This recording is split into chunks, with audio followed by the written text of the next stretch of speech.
दोस्तों नमस्कार, मेरा नाम है देवव्रत वाजपेयी और आज कुछ ज्यादा ही नाटक देखने को मिल रहा है, खासतौर पर मीडिया में और सोशल मीडिया में। जी हाँ, ट्विटर ने आज सुबह से तो हद ही कर दी।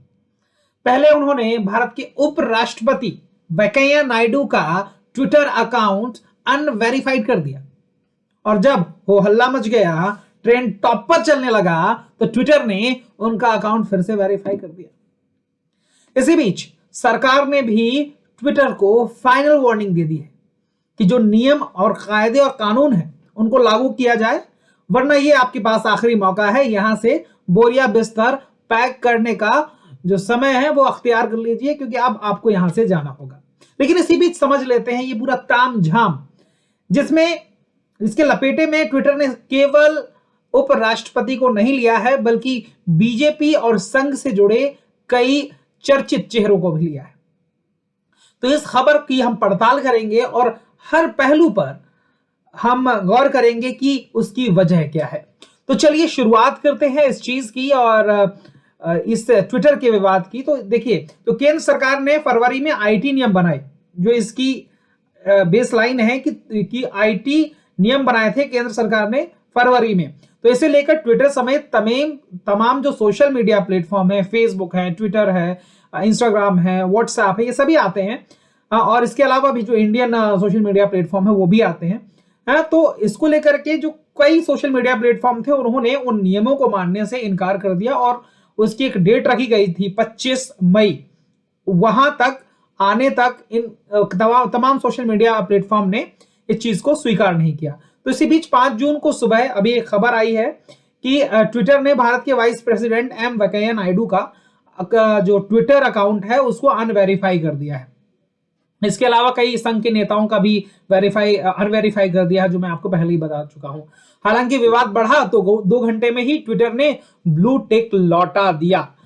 इस दौरान वाइस प्रेसिडेंट ऑफिस के ऑफिशियल ट्विटर हैंडल पर यह टिक लगा रहा। हालांकि ऐसा नहीं है कि वहां से भी ट्विटर ने अनवेरीफाइड कर दिया हो उसे। इस एक्शन पर ट्विटर की आलोचना क्यों हो रही है, उसकी सफाई क्या है, आइए नजर डालते हैं।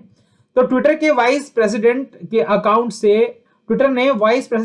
से ये ब्लू टिक क्यों हटाया, तो इसकी वजह सुन लीजिए कि ट्विटर का कहना है कि नायडू का अकाउंट जुलाई 2020 से इनएक्टिव है। इनएक्टिव का मतलब यह है कि उसमें कोई पोस्ट नहीं डाली जा रही है जुलाई 2020 से। इस वजह से कंपनी की नई वेरिफिकेशन पॉलिसी के तहत सिस्टम ने खुद ब खुद उनका ब्लू टिक हटा दिया है। यानी कि मैनुअली उनका ब्लू टिक नहीं हटाया गया है, बल्कि सिस्टम ने खुद ब खुद उनकी पॉलिसी के तहत उस ब्लू टिक को हटा दिया। जब कंपनी के अधिकारियों तक यह विवाद पहुंचा, मतलब ये बात पहुंची, तो उन्होंने मैनुअली उस ब्लू टिक को फिर से ऑन कर दिया उपराष्ट्रपति साहब के लिए। ट्विटर ने 2 हफ्ते पहले ही अपनी ब्लू टिक पॉलिसी को 3 साल बाद फिर एक्टिव किया है। साथ ही गाइडलाइन भी जारी की है।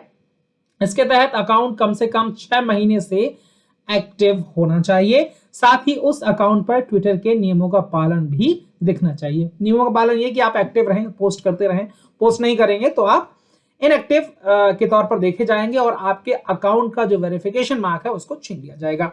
जो चीज यहां तक हमारे उपराष्ट्रपति साहब एम वेंकैया नायडू के अकाउंट के साथ हुई है।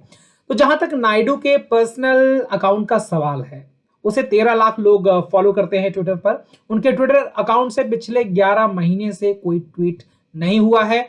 इस हैंडल से आखिरी ट्वीट जो हुआ है वो हुआ है 23 जुलाई 2020 को। ये आखिरी ट्वीट था जो हुआ था इनके ट्विटर हैंडल से। यानी तो इससे एक बात तो साफ हो जाती है कि उनका जो वेरिफिकेशन मार्क है वो ऑटोमेटिक तरीके से हट गया होगा, जिस बात की तस्दीक कंपनी के अधिकारियों ने भी की है। तो ट्विटर के जैसे मैंने आपको ही बता ही दिया कि ये चीजें होती हैं। और इसके आगे लेकिन जो बड़ी सारी चीजें ट्विटर के सामने अब खड़ी हो गई हैं कि क्योंकि अभी पिछले दिनों से ही ट्विटर लॉग हेड्स पर है गवर्नमेंट के साथ में। वहाँ व्हाट्सएप ने सरकार के खिलाफ अपना मोर्चा खोल रखा है। तो अब सरकार भी अपना जो रवैया है वो कड़ा अपना रही है और कह रही है कि जो भी नियम हम लागू करने के लिए बोल रहे हैं आप उनको लागू कीजिए। ये आखिरी मौका है आपके पास, क्योंकि अगर अब आपने और देरी की तो आपको इसके सीरियस कंसिक्वेंसेस झेलने पड़ सकते हैं।